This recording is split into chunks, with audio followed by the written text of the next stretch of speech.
আসসালামু আলাইকুম।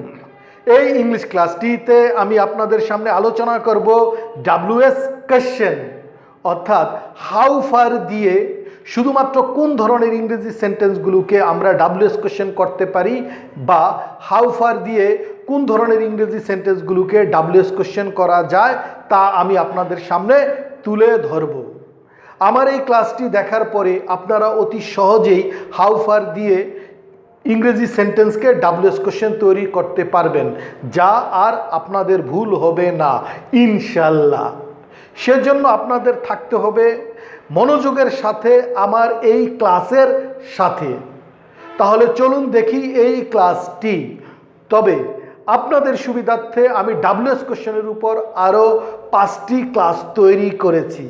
সেই 5টি ক্লাসের ভিডিও লিঙ্কগুলো আমার আজকের এই ক্লাসের ডেসক্রিপশন বক্সে দিয়ে দিয়েছি, আপনারা সেই ক্লাসগুলো দেখে নিন।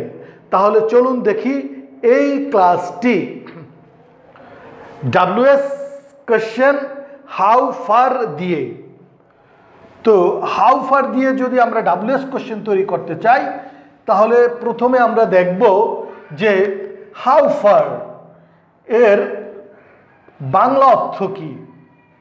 হাউ ফার এর বাংলা অর্থ হচ্ছে কত দূর বা কত দূরে বা কত এই দূরত্ব,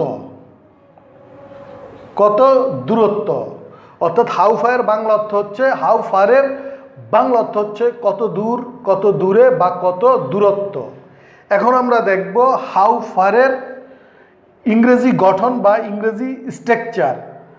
প্রথমে হাউ ফার বসে, পরে ইংরেজি বাক্যর টেন্স অনুসারে অক্সিলারি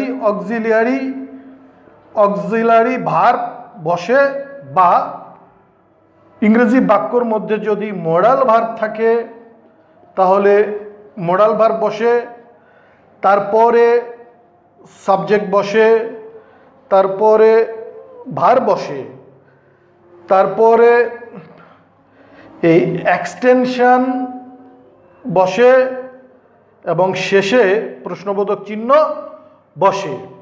তাহলে স্ট্রাকচারটি কি দাঁড়ালো?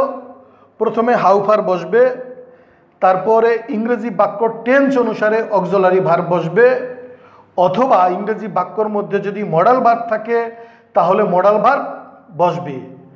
তাহলে হাউ ফারের পর হয় অক্সিলারি ভার্ব বসবে নতুবা মডাল ভার্ব বসবে, তারপরে সাবজেক্ট বসবে, তারপরে ভার্ব বসবে, তারপরে এক্সটেনশন বসবে, শেষে গিয়ে প্রশ্নবোধক চিহ্ন বসবে। এখন আমরা দেখব এই গঠনের আলোকে একটি উদাহরণ। তো আমরা যদি উদাহরণ দেখতে চাই তাহলে আমাদের আগে জানতে হবে যে কোন ধরনের সেন্টেন্সগুলোকে আমরা হাউ ফার দিয়ে ডাব্লিউএস কোশ্চেন তৈরি করব। আমাদের মনে রাখতে হবে যে সমস্ত ইংরেজি বাক্যর মধ্যে মাইল, যে সমস্ত ইংরেজি বাক্যর মধ্যে মাইল, দূর বা দূরে বা দূরত্ব থাকে, শুধুমাত্র সেই সমস্ত ইংরেজি বাক্যকে আমরা হাউ ফার দিয়ে ডাব্লিউএস কোশ্চেন তৈরি করব। আমি আবার বলছি, যে সমস্ত ইংরেজি বাক্যর মধ্যে মাইল, দূর, দূরে বা দূরত্ব থাকে, শুধুমাত্র সেই সমস্ত ইংরেজি বাক্যকে আমরা হাউ ফার দিয়ে ডাব্লিউএস কোশ্চেন তৈরি করব। যেমন they live 50 miles distant from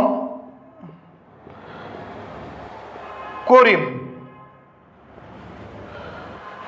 They live 50 mile distance from Korim. তারা করিম থেকে 50 মাইল দূরে বসবাস করে। তো এই বাক্যটিকে আমরা অবশ্যই হাউ ফার দিয়ে ডাব্লিউএস কোশ্চেন তৈরি করব, কারণ এই বাক্যটার মধ্যে 50 মাইলস ও ডিস্টেন্ট অর্থাৎ মাইল ও দূর বোঝানো হয়েছে। তাই আমরা হাউ ফার দিয়ে ডাব্লিউএস কোশ্চেন তৈরি করব। তাই আমরা প্রথমে হাউ ফার লিখব, তারপরে ইংরেজি বাক্যর টেন্স অনুসারে অক্সিলারি ভার্ব লিখব।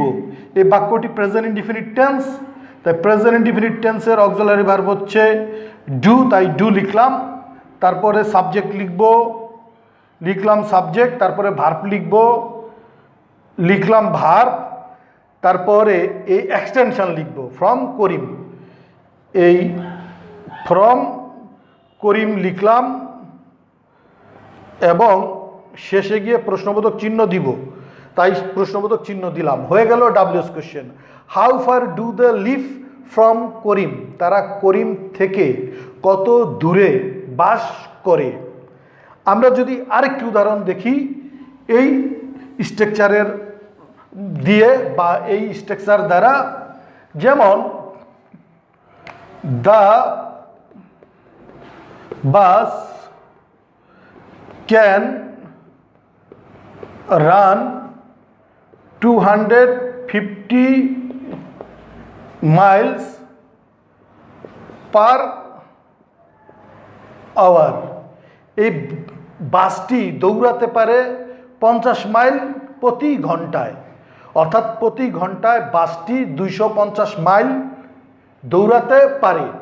তো এই বাক্যটাকে আমরা হাউ ফার দ্বারা ডাব্লিউএস কোশ্চেন তৈরি করব, কারণ এই যে 250 মাইলস রয়েছে। তো প্রথমে আমরা হাউ ফার লিখব, তো লিখলাম হাউ ফার, পরবর্তীতে আমরা অক্সিলারি ভার্ব অথবা মডাল ভার্ব লিখব। তো এই বাক্যটার ভিতরে মডাল ভার্ব আছে, তাই লিখলাম মডাল ভার্ব। তারপরে আমরা সাবজেক্ট লিখব, তাই লিখলাম সাবজেক্ট দ্য বাস। তারপরে ভার্ব লিখলাম ভার্ব। তারপরে আমরা এক্সটেনশন লিখব পার আওয়ার, এটা হচ্ছে এই এক্সটেনশন লিখলাম এবং শেষে গিয়ে প্রশ্নবোধক চিহ্ন দিব, তাই শেষে প্রশ্নবোধক চিহ্ন দিলাম। তাহলে হয়ে গেল WS question, how far can the bus run per hour, বাসটি প্রতি ঘন্টায় কত দূর দৌড়াতে পারে। তো এই হয়ে গেল ডাব্লিউএস কোশ্চেন। কিন্তু ডাব্লিউএস কোশ্চেন করার সময় আমরা এই 250 মাইলস লিখব না, কারণ এই 250 মাইলকে তো জানতেই চাওয়া হয়েছে। তো প্রিয় শিক্ষার্থীগণ, আমি আপনাদের সামনে তুলে ধরলাম হাউ ফার দিয়ে কিভাবে কোন ধরনের ইংরেজি সেন্টেন্সকে ডাব্লিউএস কোশ্চেন তৈরি করতে হয়। আমার এই ক্লাসটি যদি আপনাদের এতটুকু ভালো লেগে থাকে তাহলে সাবস্ক্রাইব করুন আমার এই চ্যানেলটি। আপনারা ভালো থাকুন, সুস্থ থাকুন।